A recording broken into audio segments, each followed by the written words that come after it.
Electric potential energy और potential के बारे में बात करेंगे, लेकिन उससे पहले एक टॉपिक छूट गया था इलेक्ट्रिक फील्ड का, एप्लीकेशन ऑफ गाउस लॉ का। दो एप्लीकेशन हम कर चुके हैं और एक एप्लीकेशन बाकी था, that is the electric field due to a thin spherical charge shell. एक स्फेरिकल सेल है चार्ज, तो उसके अंदर और उसके बाहर कितना इलेक्ट्रिक फील्ड बनेगा वो हम लोग गाउस लॉ अप्लाई करके निकालेंगे। पहला जो टॉपिक है वो है पॉइंट आउटसाइड द सेल।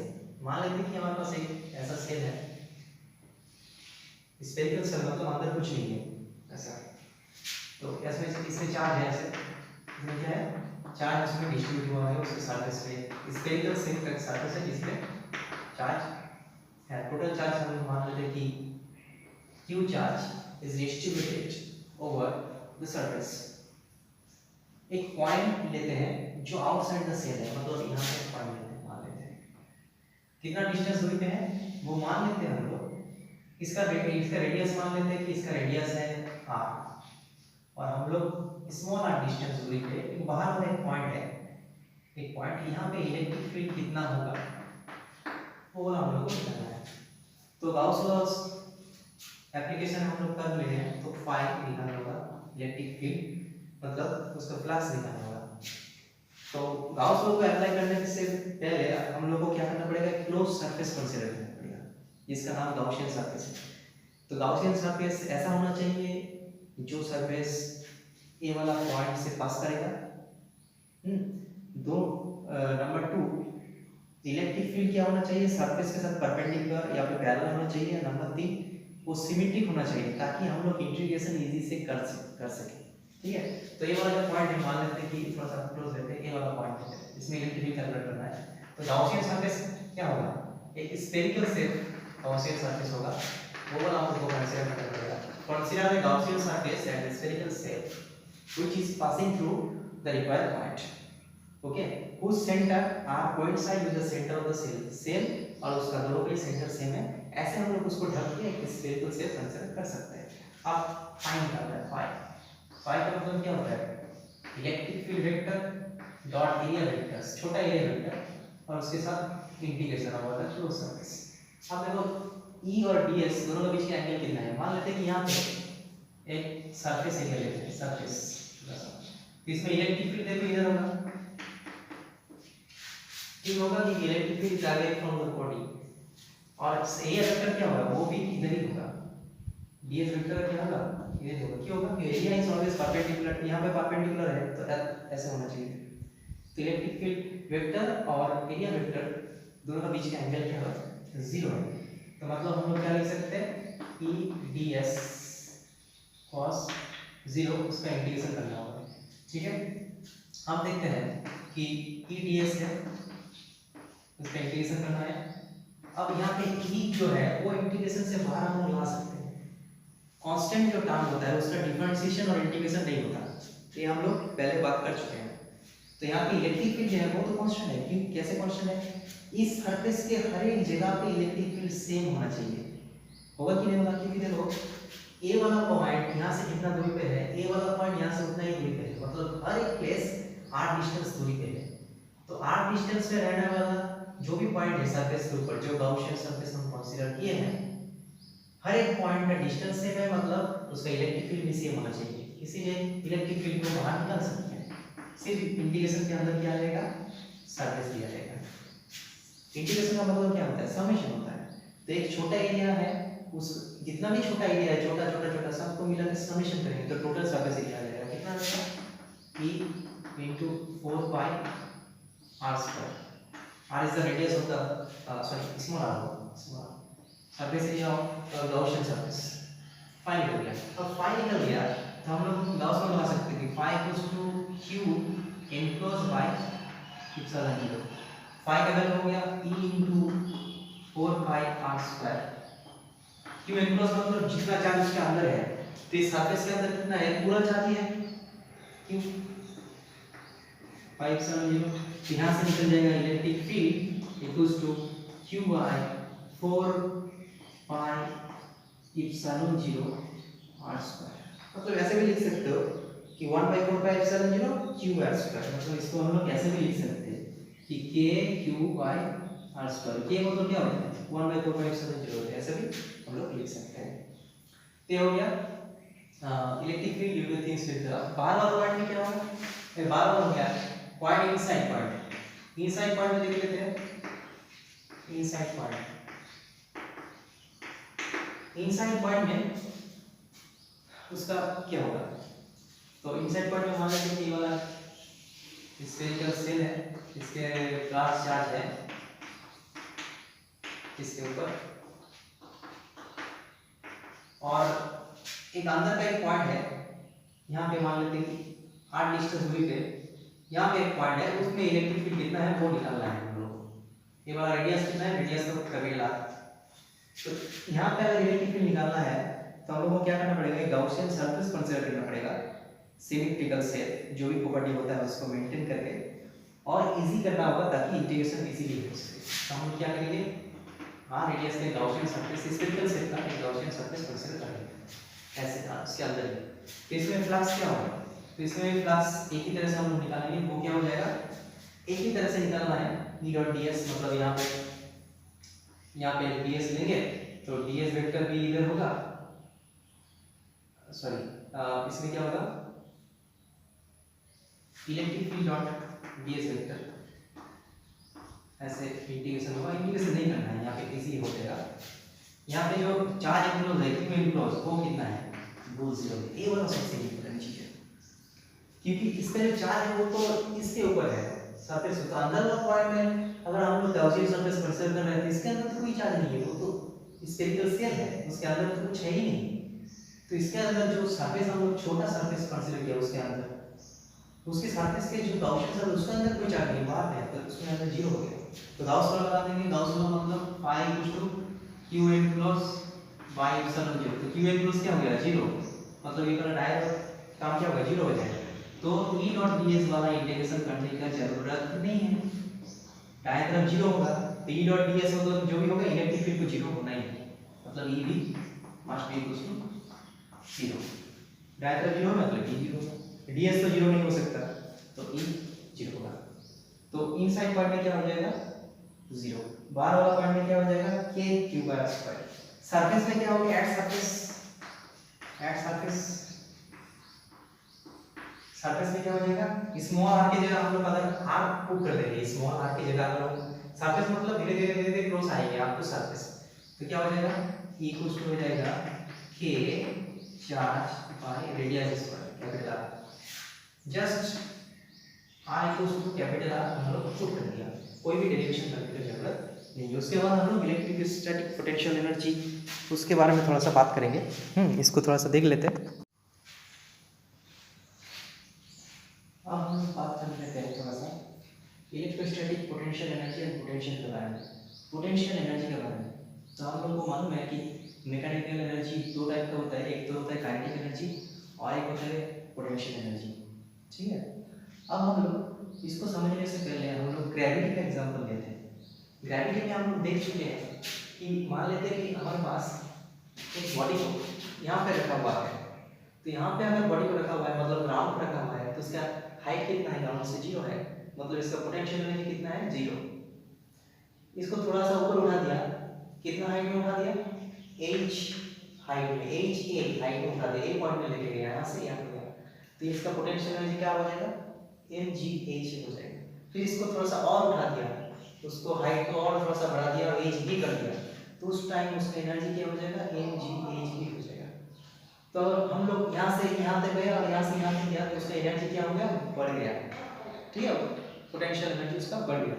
तो यहाँ पे एनर्जी आया कहाँ से, यहाँ से एनर्जी जितना था mgh है, यहाँ पे 0 था, इसके बाद mgh है, उसके बाद और थोड़ा सा बढ़ गया, मान लेते हैं यहाँ से 0 था, यहाँ पे 10 हुआ, इसके 20 हो गया।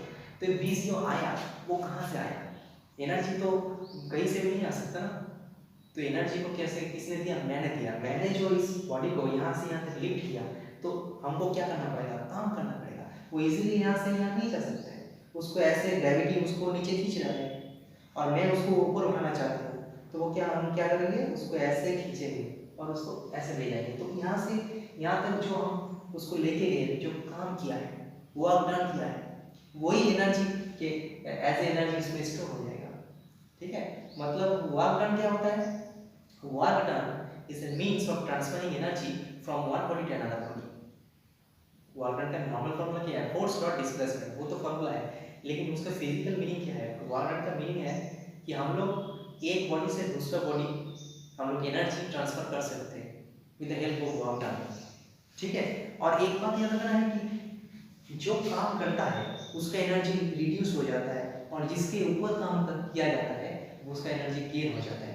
जैसे कि एक चौक आप इधर फेंक देंगे, मतलब हम काम कर रहे हैं, मतलब हमारी एनर्जी क्या हो गया, खत्म हो गया, और वो वाला एनर्जी किसके ऊपर आ गया, इसके ऊपर आ गया, वो जा रहा है काइनेटिक एनर्जी में आ गया।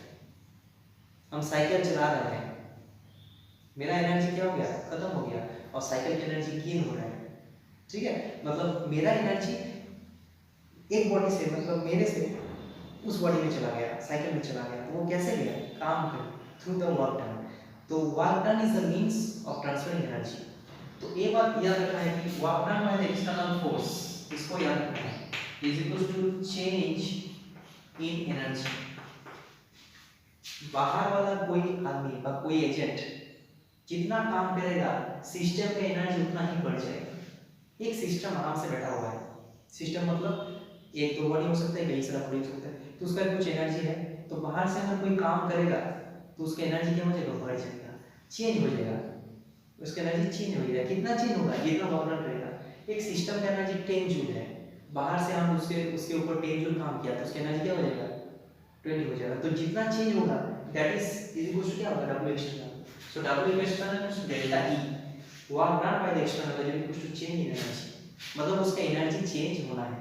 तो कौन सा एनर्जी चेंज होगा, काइनेटिक एनर्जी या पोटेंशियल एनर्जी, या फिर दोनों ही थोड़ा थोड़ा करके चेंज होगा, वो अलग बात है, लेकिन उसका कुछ चेंज आएगा एनर्जी में, क्योंकि हम लोग इस पे एनर्जी ट्रांसफर कर रहे हैं। तो यहाँ पे भी वही बात हुआ, यहाँ पे क्या हुआ कि चेंज इन एनर्जी, लेकिन यहाँ पर हम लोग क्या कर रहे हैं, जब यहाँ ए बॉडी को यहाँ से यहाँ तक ले जा रहे हैं, तो वो वाला काम हम धीरे धीरे कर रहे हैं, मतलब उसका काइनेटिक एनर्जी चेंज नहीं कर रहा है, इतना slow slow slow slow slow slow करके यूनिफॉर्म स्पीड में, उसका वेलोसिटी भी नहीं चेंज कर रहा है, यूनिफॉर्म स्पीड में बहुत ही स्लो, यहाँ से यहाँ तक आहिस्ता आहिस्ता आहिस्ता यहाँ से यहाँ तक ले गया, मतलब उसका जो हम लोग जितना भी काम किए वो क्या हो जाएगा, वो चेंजिंग एनर्जी होगा। तो वो काइनेटिक एनर्जी तो चेंज नहीं बदल रहा है, क्या बदलेगा, पोटेंशियल एनर्जी बदलेगा। तो हम लोग लिख सकते हैं यहाँ पे, क्या लिख सकते हैं कि W external work done by the external agent to move the body from A to B, A से B तक लाने के लिए, ले जाने के लिए एक्सटर्नल जितना काम किया उतना ही एनर्जी उसका बढ़ेगा। डेल्टा हम लोग क्या लिख सकते हैं, UB माइनस UA लिख सकते हैं कि नहीं लिख सकते। A पॉइंट में जितना एनर्जी था, B पॉइंट में जितना एनर्जी चेंज, मतलब जो चेंज हुआ वही उतना वर्क डन किया है, तो UB माइनस UA इसको हम लिख सकते हैं डेल्टा U लिख सकते हैं। ठीक है, क्योंकि काइनेटिक एनर्जी तो चेंज नहीं हो रहा है, तो जो भी चेंज आएगा पोटेंशियल एनर्जी में आएगा। तो work done by the external agent to move from A to B is equal to delta U, ऐसा होता है। ठीक है, अब ये हो गया पोटेंशियल एनर्जी, पोटेंशियल एनर्जी का चेंज, पोटेंशियल एनर्जी नहीं है पर change of potential energy equals to W A to B। अब पोटेंशियल क्या होता है, पोटेंशियल और पोटेंशियल एनर्जी मतलब थोड़ा रिलेटेड है। पोटेंशियल क्या होता है, potential difference equals to potential energy difference पर यूनिट मास। ग्रेविटी में पढ़ चुके हैं, तो delta V is equal to क्या होगा, delta U by m naught. m naught क्या है, टेस्ट मास है। ठीक है, जैसे हम लोग क्या कर सकते हैं, इसको डिफाइन कर सकते हैं।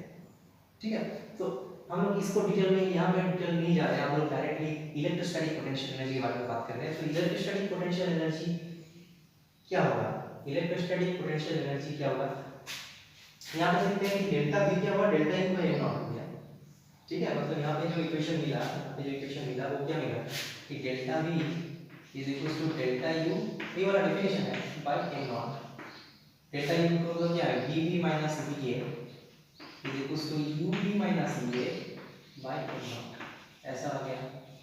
ठीक है, अब यहाँ पे क्या होता है कि पोटेंशियल ये वाला क्या हो गया, पोटेंशियल डिफरेंस आ गया, पोटेंशियल डिफरेंस है, पोटेंशियल का वैल्यू हम लोग मालूम नहीं है, तो रेफरेंस पॉइंट कहाँ पे लेंगे, मतलब पोटेंशियल का वैल्यू जीरो कहाँ होता है। तो जो एक मान लेते हैं यहाँ पे एक चार्ज है, यहाँ पे मास है, तो उसके चारों ओर फील्ड है, तो जितना दूर जाएगा तो फील्ड रिड्यूस हो जाएगा, एक टाइम आएगा इन्फिनिटी में क्या होगा, कोई फील्ड भी नहीं रहता, पोटेंशियल भी नहीं रहता। तो हम लोग क्या करते हैं, at infinity potential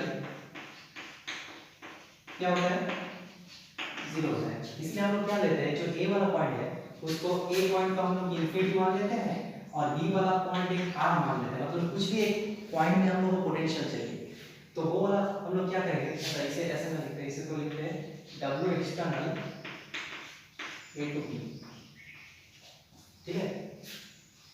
W external delta U मतलब सेम है, डेल्टा T मतलब B। तो इसमें यहाँ पे हम लिख सकते हैं, तो यहाँ पे हमारी इक्वेशंस V R मतलब R पॉइंट में पोटेंशियल माइनस इंफिनिटी में potential equals to W external A to B था, तो वो क्या हो जाएगा यहाँ पे A के जगह R बैठा दिया, R to infinity, sorry infinity to R, infinity to R, ठीक है। A से B ले जाए divide by M naught, A हो जाएगा पोटेंशियल, पोटेंशियल ये R हो जाएगा, यहाँ पर हो जाएगा W external infinity to R M naught, ये हो जाएगा potential at any point. So किसी भी पॉइंट में पोटेंशियल का डेफिनेशन क्या है, किसी भी एक टेस्ट मास को इंफिनिटी से वही वाला पॉइंट में आने के लिए जितना काम करना पड़ेगा पाई टेस्ट मास। अब इसको इलेक्ट्रोस्टैटिक में की डेफिनेशन क्या होगा, इलेक्ट्रोस्टैटिक्स में क्या हो जाएगा, सेम हो जाएगा। इलेक्ट्रोस्टैटिक्स में देखो क्या हो जाएगा कि VB minus VA is equal to क्या हो जाएगा, W एक्सटर्नल कितना काम करना है A से B तक ले जाने के लिए पर यूनिट मास नहीं होगा, पर यूनिट टेस्ट चार्ज रहेगा। ये वाला हो जाएगा डेफिनेशन इलेक्ट्रोस्टैटिक्स के लिए।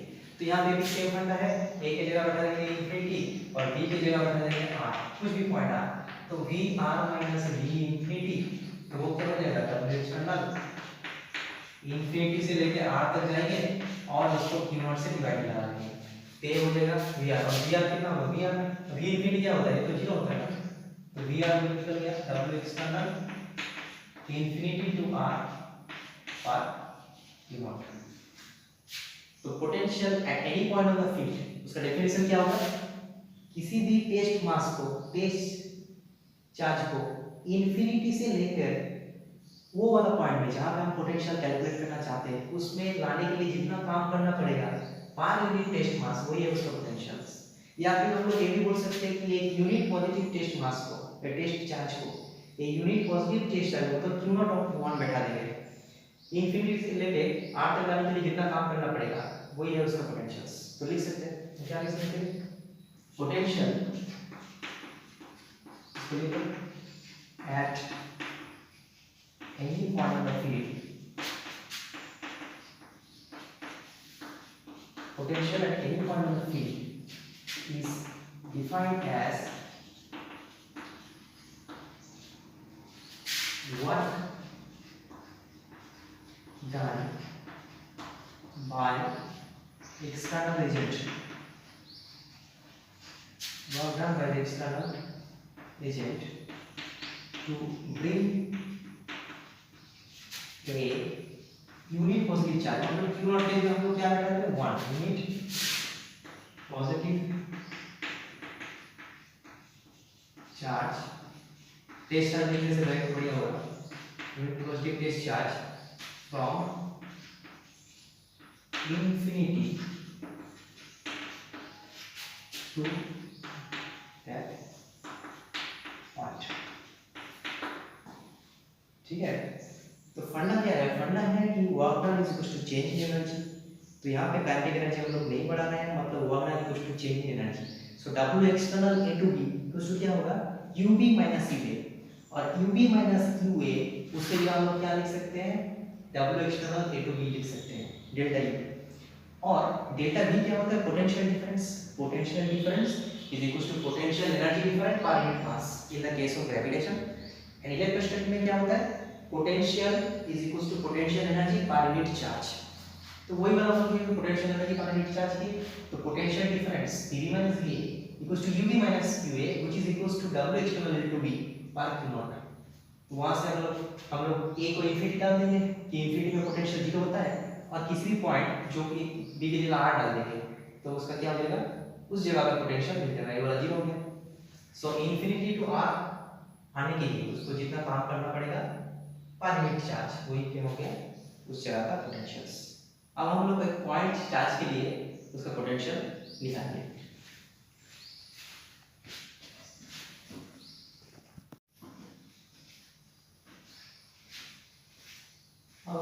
करेंगे कि पोटेंशियल निकालना है एक पॉइंट चार्ज के लिए, potential due two point charges. जैसे कि एक चार्ज था तो उसके चारों ओर क्या होता है, फील्ड बनता है, उसका वैल्यू क्या होता है k3/r²। इन सिमिलर वे एक चार्ज है तो उसको चारों ओर हर एक पॉइंट में अलग अलग पोटेंशियल होगा, तो उसको पोटेंशियल का फॉर्मूला हम लोग को मालूम करना है। तो यहाँ पे एक चार्ज है, ओरिजिन पे रखा हुआ है, और उससे r डिस्टेंस की दूरी पे यहाँ पे पोटेंशियल उसको कैलकुलेट करना है, ठीक है। तो यहाँ पे calculate the potential at a distance r from A point charge. तो यहाँ पे पोटेंशियल कैसे कैलकुलेट करना है, फॉर्मूला तो आपको मालूम है, इन्फिनिटी से एक q naught charge, test charge को ला के यहाँ पे बैठ देंगे, तो जितना काम करना पड़ेगा उसको डिवाइड कर देंगे q नॉट से, ठीक है। तो यहाँ पे हम लोग को टोटल काम निकालना पड़ेगा इन्फिनिटी से इस तरह लाने। ये वाला क्या पॉइंट है, r पॉइंट, r डिस्टेंस से दूरी है, और यहाँ पे क्या है, ये वाला मान लेते हैं कि ये वाला इन्फिनिटी है, तो वहां से लाना पड़ेगा। तो मान लेता हूँ धीरे धीरे उसको ला रहे हैं, धीरे धीरे क्यों ला रहे हैं, क्योंकि काइनेटिक एनर्जी चेंज नहीं होना चाहिए, जो भी हम काम करेंगे पूरा पूरी क्या हो जाएगा, पोटेंशियल एनर्जी में चेंज आएगा। यहाँ से धीरे धीरे ऐसे क्या है, मान लेते हैं कि यहाँ पे मान लेते हैं वो इतना दूर आ गया है, मतलब कितना डिस्टेंस दूरी पे है, अभी एक डिस्टेंस दूरी पे है, मतलब कुछ इंटरमीडिएट स्टेट पे है, अभी पूरा काम नहीं हुआ, धीरे धीरे आ रहा है, एक डिस्टेंस दूरी पे, एक डिस्टेंस दूरी पे यहाँ पे है। तो इसको थोड़ा सा और इधर लाएंगे तो कितना काम करना पड़ेगा, और उसको इंटीग्रेट करेंगे। तो मान लेते हैं कि जो टोटल काम निकालना है कि डबल एक्सटर्नल निकालना है, कहाँ से कहाँ, इन्फिनिटी से लेकर r तक लेके आना है।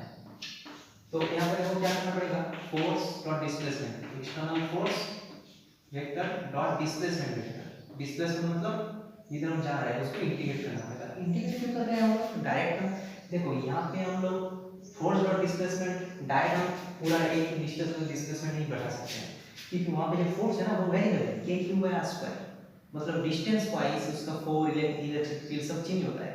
तो हर एक जगह पे तो हम लोग यहाँ से आने में जितना काम करना पड़ेगा, यहाँ से यहाँ तक आने में अलग काम करना पड़ेगा। तो इसीलिए हम लोग क्या करेंगे, पूरा जर्नी को छोटा छोटा टुकड़ों में बांट देंगे, और एक डॉट डी एल हर एक जगह पे कैलकुलेट करेंगे, उसको इंटीग्रेट कर देंगे।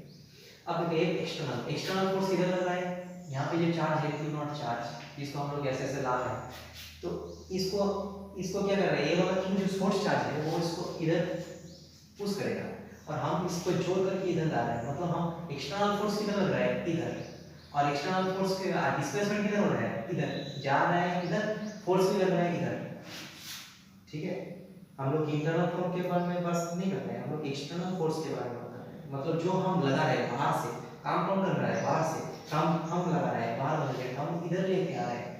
तो दोनों का बीच का एंगल 0 है, तो हम लिख सकते हैं एक एक्सटर्नल dl cos 0 इंटीग्रेशन, तो एक एक्सटर्नल dl cos 0 मतलब क्या होता है, 1 होता है, तो एक एक्सटर्नल इनटू dl हो गया इंटीग्रेशन। अब देखो एक एक्सटर्नल जो वैल्यू होगा, एक एक्सटर्नल मतलब क्या होगा, एक इंटरनल जितना वैल्यू होगा q और q नॉट को इधर उसको पुश करेगा, कितना फोर्स से, कूलम्ब्स लॉ से हम लोग पता कर सकते हैं क्या होता है, k q1 q2 by distance square.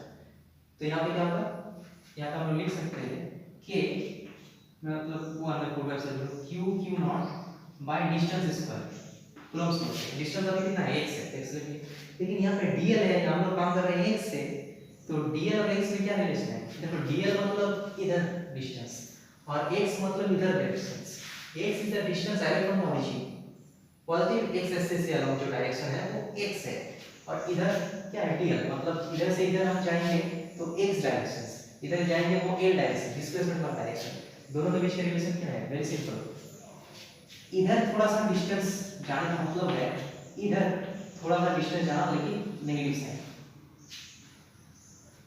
distance along this direction is exactly equal to the distance along this direction but in opposite sign। तो dl के लिए हम लोग क्या लिख सकते हैं, माइनस dx लिख सकते हैं। dl मतलब छोटा डिस्टेंस, dx की छोटा डिस्टेंस, dl इधर छोटा डिस्टेंस और dx इधर छोटा, तो ये दोनों बराबर है लेकिन माइनस है। इसको इंटीग्रेशन करते हैं, माइनस साइन को बाहर निकाल देते हैं, a q नॉट यहाँ पे इंटीग्रेशन करेंगे dx by x स्क्वायर, इसको इंटीग्रेशन करेंगे, ठीक है। इसके इंटीग्रेशन करने से क्या होगा, -1x, हम लोग मान रहे हैं इंटीग्रेशन मान रहे नहीं है, क्या हो जाएगा x to the power -2 + 1 by -2 + 1 मतलब x to the power minus x to the power minus 1 हो जाएगा। ठीक है, तो इसमें क्या हो जाएगा आंसर माइनस साइन निकल जाएगा, तो माइनस माइनस प्लस हो जाएगा के Q Q not by x ऐसा आ जाएगा। और उसको लिमिट बैठना है, लिमिट कहाँ से कहाँ तक बैठना है, हम लोग स्टार्टिंग किए थे इन्फिनिटी से कहाँ तक आना है आर तक, इन्फिनिटी से आर तक, इन्फिनिटी से आर तक। इसको समझ में आया, तो माइनस 1 हो जाएगा।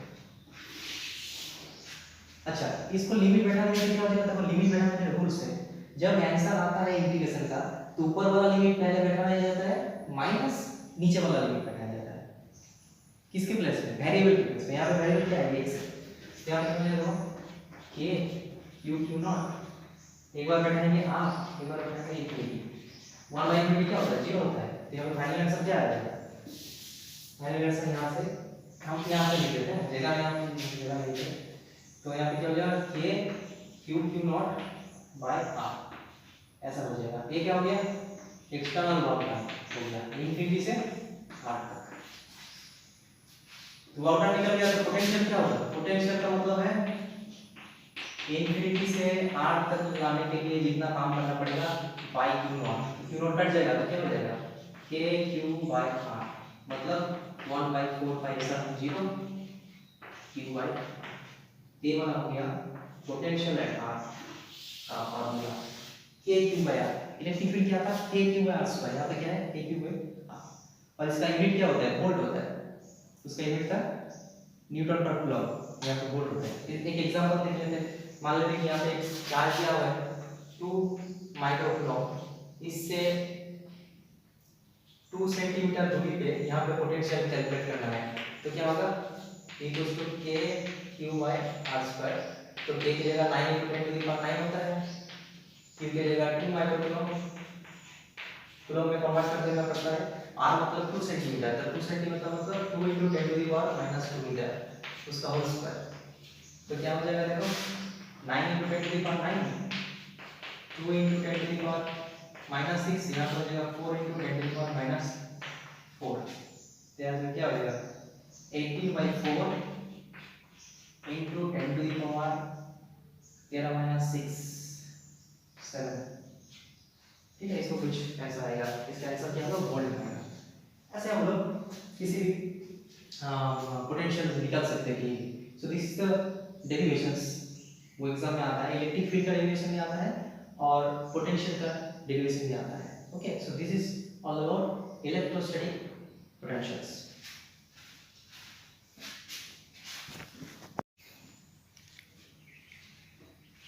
अच्छा, तो एक प्रॉब्लम सॉल्व कर लेते हैं हम लोग। The ratio of electrostatic potential to the electrostatic field is 3:1 at a point due to point charges। एक पॉइंट है यहाँ पे, पॉइंट चार्जेस है, पॉइंट चार्ज मालूम नहीं कितना है, उससे कुछ डिस्टेंस दूरी पे यहाँ पे जो पोटेंशियल है कुछ होगा और इलेक्ट्रिक फील्ड है, दोनों का रेशियो दिया हुआ है कि V/E = 3:1, उसका वैल्यू का रेशियो इतना दिया हुआ है। तो यहाँ पे क्वेश्चन पूछा गया है कि ये वाला डिस्टेंस कितना है, ये वाला जो पॉइंट है उसका डिस्टेंस कितना है ताकि ये रेशियो मेंटेन हो। तो यहाँ पे हम लोग कर सकते हैं कि v का वैल्यू कितना होता है k q बाय r, और e का वैल्यू कितना होता है k q by r square. तो यहाँ पे दिया हुआ है कि v by e = 3:1, so v by e हम कर देंगे k q by r by k q by r square = 3:1, तो यहाँ पे आ जाएगा r = 3 मीटर। वो कट जाएगा, ये करके देखिए k q by r multiply by r square by k q, ये तो कट जाएगा, ये कट जाएगा, r हो जाएगा, r = 3 metre. So at r = 3 metre from the charge, their ratio are at 3:1।